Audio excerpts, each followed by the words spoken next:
I like this question. It kind of resonates to a video of yours which I saw just this morning, which was Mhm. your particular video about being productive while working from home. So this Yeah. question essentially asks that right now with the life you are living in, I'm pretty much sure that you are involved into multiple tasks. That could be your hobbies, that could be your profession, career, and personal Yeah. life.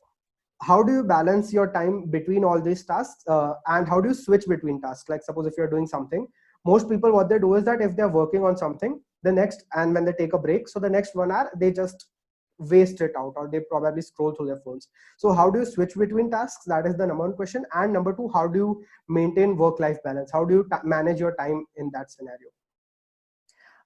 That's a very, very good question. I think everybody procrastinates a little. Not everybody can be productive around the clock, Yeah. and that's fair enough.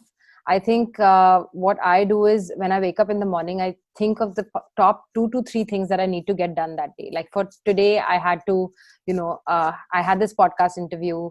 For work tomorrow, I have a client workshop, a very important client workshop. So after this podcast, I'll have my lunch and then I'll sit to practice what I'm going to say in that workshop. And then in the evening I want to shoot content for my next video. So when I know that I have these 3 things to do, I have to get all of it done. Like the client workshop is tomorrow and the podcast is today, so it Yeah. has to happen.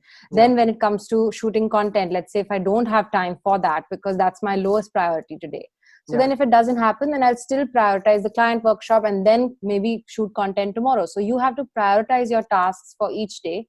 And once you know that there is a deadline, when you know that you have to do it today, then you won't be distracted. There'll be less distractions and you'll be more productive. And Yeah. when it comes to things like scrolling on your phone, one thing I do is I put my phone on charge in another room and I work in another room so that I don't go back and pick up my phone again and again. Yeah. That way I'm really in the zone. And I also put my headphones on, I put soft like motivational music, and I'm just in the flow. So Yeah. think of things that work for you. There are different things that work for everyone. So that's what I would say. And for work life balance, I'm a very social person, so I really like meeting my friends or talking to my friends, talking to my family. So that's my fuel, that fuels my energy. So once I'm done for the day, I make it a point to either connect with a friend or just pick up the phone and do a video call to my family or my friends back home. I think it's very important to just cut off after a productive day so that you have, you get a good night's rest and then you start the same cycle the next day. Yeah. So don't put too much on your plate also. Just have those 1 or 2 tasks that you really have to get done, and then just let the day flow as is. Yeah. And amidst doing all these, like on an average, how many hours do you get to sleep per day? I need to sleep 7 to 8 hours a day. I feel very unproductive otherwise the next day. And of course, when there's a deadline at work, or when I'm stressed out, I'm anxious, I don't sleep as well.